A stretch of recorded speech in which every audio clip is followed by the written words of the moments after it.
আচ্ছা, এখানে একটি প্রশ্ন এসেছে যে মোহতারাম, অনেক সময় কোনো অপরাধী যদি হত্যাকাণ্ড ঘটায় অথবা কেউ ধর্ষণ করে, যেমন রামিসার ঘটনাটা ঘটে গেছে, এরকম অপরাধীকে পাবলিক যদি শাস্তি দিতে চায় শরিয়া অনুমোদন করে কিনা? ধরেন অনেক সময় অনেক পাবলিক এরকম বলে না সরকারের কাছে, পুলিশকে ঘেরাও দেওয়া বলে যে আমাদের হাতে তুলে দেন, আমরা এটাকে সাইজ করব। এটার ব্যাপারে বক্তব্য কি, তাই না? এই প্রশ্নটা কিন্তু অনেকেরই, যে মোহতারাম সে দেখেছি মেরেছে, হত্যা করেছে বা ধর্ষণ করেছে বা সে ক্ষতি করেছে, এটা আমার হাতে তুলে দেন না। পুলিশের কাছে গেলে বা আদালতে গেলে এটা তো 10-12 বছরের মামলা, ফাঁসি হবে কিনা, জামিন হবে কিনা, তো আমাদের হাতে তুলে দেন। দেখেন, ইসলামী শরিয়ার একটা মূলনীতি আছে। মূলনীতি হচ্ছে, যদি ইসলামিক রাষ্ট্র হয় তাহলে ইসলামিক রাষ্ট্রের যারা সরকারের দায়িত্বশীল তারা এটাকে আইন বাস্তবায়ন করবে। এটা কিন্তু আপনি নিজ হাতে আইন তুলে নিতে পারবেন না। 2 নম্বর, যদি ইসলামিক রাষ্ট্র না হয় তাহলে যে রাষ্ট্রের অধীনে বা যে সরকারের অধীনে থাকবেন সেই সরকারের আইন শৃঙ্খলা বাহিনীর দায়িত্ব হচ্ছে সেটা বাস্তবায়ন করা। এখন আপনার দায়িত্বটা কি? আপনি পারতেছেন না, দেখতেছেন যে 10 বছর 12 বছর তারা জেলের মধ্যে বসে আছে, এখন কি করবেন? আপনি তো আইন চেঞ্জ করতে পারবেন না। সেক্ষেত্রে আপনি ধৈর্য ধারণ করবেন এবং আপনি দাবি দেওয়া পেশ করবেন যে শরিয়া আইন বাস্তবায়ন করতে হবে। কারণ রামিসার ঘটনা অথবা XYZ আরো অনেকের, এই যে মাদ্রাসাগুলোতে পরশুদিন দেখলাম এক মাদ্রাসায় মনে একটা বাচ্চা আত্মহত্যা করেছে, এক মাদ্রাসা বনশ্রী।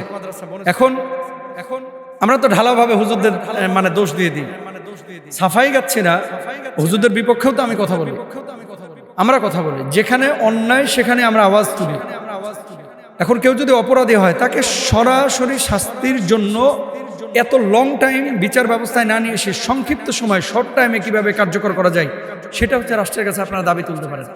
এখন আপনি নিয়ে ধরেন একজনের পিটিয়ে মেরে ফেলাইলেন, কিন্তু ওই লোকটা পরবর্তীতে প্রমাণিত হলো যে এটা নিরপরাধ, তখন কি হবে বলেন? এর জানটা কি আর ফিরে আসবে? এবং মানুষের যখন সাধারণ মানুষের মধ্যে থাকে তখন হিতাহিত জ্ঞান, আবেগ, ইমোশন কিন্তু কাজ করে।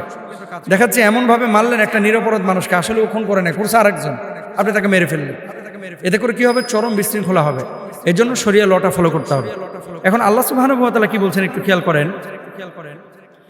ইন্নামা জাযাউল্লাযিনা ইউহারিবুনাল্লাহ, এই যে যারা আল্লাহ এবং আল্লাহ রাসূলের সাথে যুদ্ধ করে পৃথিবীতে ফ্যাসাদ সৃষ্টি করে, ওয়াসাউনা ফিল আরদি ফাসাদা, এই যে ফ্যাসাদ তৈরি করে, ধরেন মারছে, ধর্ষণ করছে, খুন করছে, চাঁদাবাজি করছে, এই ধরনের কাজ যে মানুষের জীবনকে একেবারে অতিষ্ঠ করে ফেলেছে। অনেক এলাকায় দেখবেন কিশোর গ্যাং আছে, অনেক এলাকায় দেখবেন কিছু বড় ভাইরা আছে, আপনি বিল্ডিং উঠাবেন 8 লাখ টাকা তাকে ঘুষ দেওয়া লাগবে, চাঁদা দেওয়া লাগবে।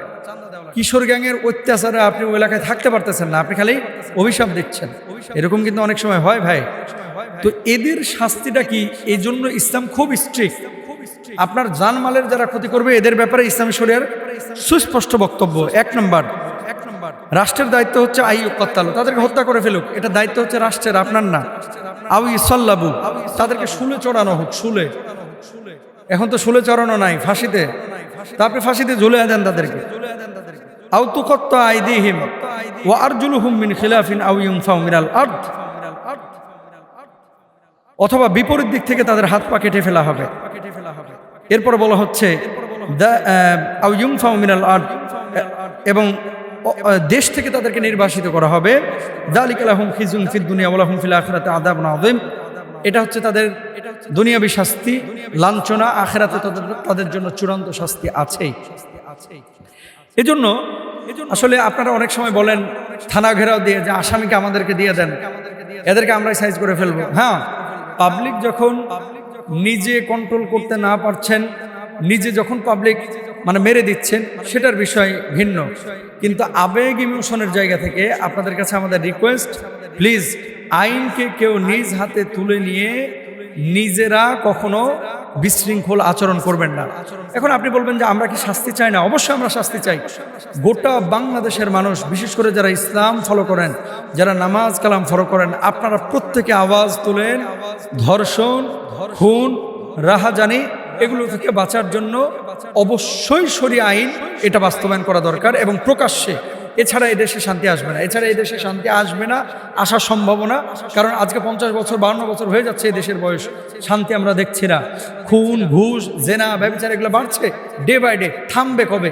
একসময় দেখবেন এই জেনারেশন ইয়াংস্টাররাই, এরাই হয়তো আওয়াজ তুলবে যে না, এই ব্রিটিশ ল দিয়ে আর হবে না, আমাদেরকে কোরআনিক লতে আসতে হবে, আমাদেরকে কোরআনিক লতে আসতে হবে, আল্লাহর আইনে আসতে হবে ইনশাআল্লাহ তাআলা। সরকারের কাছে আমাদের আকুল আবেদন, প্লিজ আপনারা মানুষের আবেগ অনুভূতি এগুলো বোঝার চেষ্টা করেন।